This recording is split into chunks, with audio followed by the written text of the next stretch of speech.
A non-competition agreement is an agreement such as where someone agrees to restrict themselves in the future with their employer. For example, I agree that I won't work for a competitor of yours for a year after I leave your employment, or I agree that I won't call on your customers for a year or two after leaving your employment.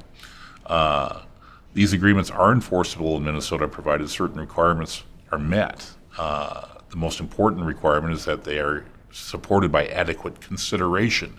And if an employer provides an employee with their offer letter, a non-competition agreement, that's good consideration. Their employment is.